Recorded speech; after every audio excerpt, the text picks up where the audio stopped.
Assalamualaikum. Waalaikumsalam. Monggo Ibu Pinara, duduk dulu Ibu, masuk dulu ini nggih. Saya tutup pintunya ya Bu ya. Ya, duduk dulu Bu. Monggo silakan duduk Ibu, nggih. Ya, ngapunten dengan siapa? Bu Una. Bu Una. Ya, Ibu rumahnya di mana Bu? Gulurejo. Nggih. Perkenalan dulu ya Bu ya. Nama saya Ristra, saya bidan di puskesmas ini. Kebetulan saya jaga pagi nggih Bu nggih. Nyun sewu Bu Una, umurnya berapa Bu? 24 tahun. 24 tahun. Oh iya. Ibu tahu KB dari mana Bu? Dari brosur. Oh nggih. Kira-kira Ibu sudah ada pandangan belum mau KB apa? Ayudi. Oh, pakai Ayudi. Ibu tahu KB Ayudi dari mana? Tetangga. Oh, dari tetangga. Oke. Nggih. Sebelum kita membahas lebih jauh tentang kontrasepsi, ini nanti saya tanya-tanya sedikit ya Bu nggih, tentang nyun sewu, tentang Ibu, tentang kondisi Ibu. Tapi informasi yang Ibu berikan kepada kami cukup hanya sampai di rekam medis. Saya tidak akan menyebarkan informasi yang bersifat pribadi dari Ibu, begitu ya Bu nggih? Ya. Nyun sewu Ibu, sakniki putrane pinten Bu? 1. Oh, putrane 1, umur berapa? 5 bulan. Berarti masih menyusui ya Bu nggih? Sebelumnya pernah pakai KB belum Bu? Oh. Oke Bu, belum pernah pakai KB ya Bu nggih. Terus nyonya punten, Ibu ini sebelumnya ada penyakit-penyakit misalnya kayak gula, darah tinggi gitu? Tidak ada ya Bu ya, sehat ya Bu nggih? Oke. Ini Bu, ini namanya kertas lembar balik ya Bu ya. Kertas lembar balik ini adalah alat di mana kami tenaga kesehatan, ini adalah media di mana kami bisa menjelaskan, bisa menginformasikan tentang apa saja alat kontrasepsi yang sekiranya cocok dengan kondisi Ibu saat ini. Terus setelah itu nanti selain ada ABPK ini, nanti kita juga bisa menggunakan yang namanya lembar klop ya Bu ya. Lembar klop itu ada di aplikasi HP nanti, jadi kita bisa apa saja toh KB yang cocok buat Ibu, seperti itu ya Bu ya. Sampai sini paham? Oh iya, oke. Ibu tadi sudah mengatakan tentang KB Ayudi ya Bu ya. Ibu berarti pengen menjarakkannya lama ya Bu ya, karena anaknya masih kecil, berarti pengen hamilnya masih lama lagi gitu ya Bu ya, biar gak ribet gitu ya Bu ya. Oke. Kira-kira suami sudah setuju Bu? Ibu mau pakai Ayudi? Ya, Bapak sudah setuju ya Bu ya. Ini Bapak ada di mana? Luar kota. Oh, di luar kota.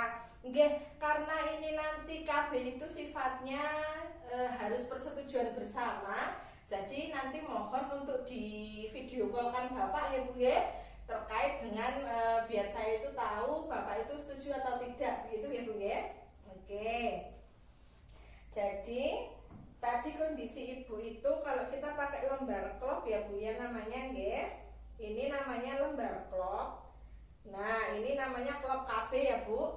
Jadi kita bisa memasukkan di sini tadi Ibu masuk ke menyusui karena anaknya masih 5 bulan ya Bu. Untuk penyakit merokok, betul merokok Ibu? Tidak merokok. Oke. Nah, ini sudah keluar ya Bu rekomendasi kontrasepsi untuk Ibu menyusui 6 minggu sampai 6 bulan. Jadi Ibu bisa menggunakan pil, bisa suntik, bisa implan. Implan itu susuk Bu yang ada di lengan nggih, sama Ayudi. Nah, Ibu tadi untuk ngersaknya pakai Ayudi ya Bu, berarti ini bisa. Ibu sudah haid belum sejak melahirkan? Belum ya.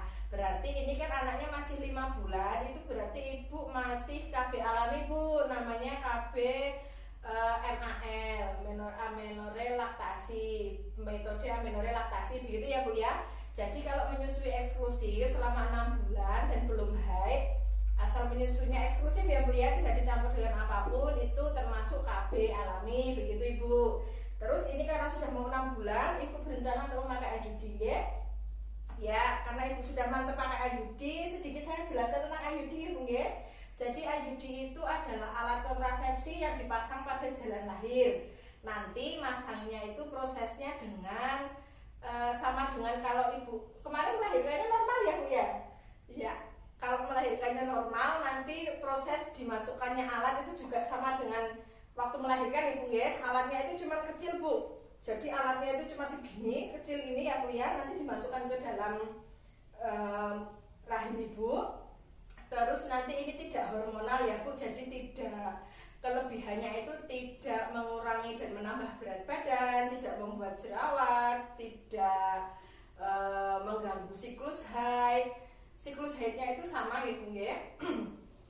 Terus untuk kekurangannya itu biasanya kadang suka nyeri bu, terus mungkin kalau haid itu bisa tambah banyak. Terus nyun sewu agak mengganggu maaf ibu ya, agak mengganggu waktu hubungan suami istri karena ada benangnya seperti itu ya bu ya. Tapi seiring berjalannya waktu nanti benangnya itu akan semakin lentur begitu ya bu ya. Itu efek sampingnya ya bu ya. Terus ini kan ibu belum haid, jadi ini karena masih MAL ya bu ya. Terakhir dipakai berhubungan kapan ya bu ya? 2 minggu yang lalu nggih. Jadi ini nanti supaya lebih afdolnya ya bu ya, kita monggo ibu silakan duduk nggih. Ya ibu, nyun sewu, ini dengan ibu siapa? Bu Una. Oh Bu Una, iya Bu Una rumahnya mana? Gulurejo. Oh Gulurejo nggih Bu. Ya Bu Una, gimana Bu? Salah. Cek pemenang wae. Ya memang terbukti ibu tidak hamil, nanti bisa langsung dipasang begitu ya Bu? Oke. Nanti ketika sudah dipasang, karena ini karena masih MAL, jadi tidak perlu alat kontrasepsi tambahan begitu. Sampai sini paham Bu? Oke. Ini saya kasih ini ya Bu ya, alat PP testnya dulu ya Bu ya.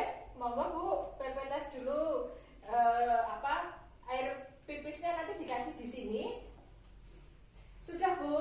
Ya, saya cek dulu ya Bu ya, urinnya ya Bu ya. Oke, hasilnya negatif Bu, berarti ibu tidak hamil dan bisa dipasang ya Bu ya. Kalau begitu ini saya siapkan lembar informed choice dan informed consent. Informed choice itu bukti bahwa ibu sudah memilih IUD sebagai alat kontrasepsi yang ibu akan pakai. Kemudian untuk informed consent ini lembar persetujuan bahwasanya ibu memang setuju untuk dipasangkan IUD begitu ya Bu ya. Karena ini harus ada tanda tangan suami. Boleh nanti video call bapak ya Bu ya, biar saya juga tahu kalau misalnya memang bapak sudah setuju dengan alat KB-nya begitu ya Bu ya. Setelah sudah telepon suami dan sudah menandatangani informed consent, lalu kita pasangkan alat IUD kepada ibunya. Setelah dipasang, kita bereskan alat, kemudian kita konseling lagi tentang pasca pelayanan. Ibu, alhamdulillah alatnya sudah dipasang ya Bu G. Tadi prosesnya lancar dan alhamdulillah nggak sakit Bu? Nggak sakit, oke. Ibu, ini nanti kemungkinan efek samping yang bisa terjadi ketika setelah memasang IUD yaitu mungkin nanti akan terdapat bercak-bercak ya Bu G. Karena rahimnya kan dimasukin alat begitu. Kalau rahimnya dimasukin alat kemungkinan nanti akan terjadi flek. Itu tidak apa-apa. Jadi ibu tidak perlu khawatir. Kemudian kalau ada nyeri mules sedikit selagi ibu masih bisa menahan itu tidak masalah ya Bu. Tapi ketika nanti kok terjadi perdarahan, terus terjadi perutnya kram, perutnya sakit sampai nyeri banget, itu nanti ibu segera untuk datang ke fasilitas pelayanan kesehatan terdekat ibu untuk mendapatkan obat begitu, ya. Sampai saat ini sudah Ibu sudah paham? Ya, ada yang mau ditanyakan Ibu? Tidak. Untuk kunjungan ulangnya nanti kita kontrol ya Bu ya, seminggu lagi ke sini untuk kita kontrol, kita lihat ya Bu ya. Apakah ada ayudinya melengseng apa gimana? Nanti seminggu lagi Bu datang ke sini ya. Ya. Sampun Ibu, ini kartunya. Terima kasih atas kunjungannya Ibu. Sehat-sehat selalu ya Ibu ya. Ya.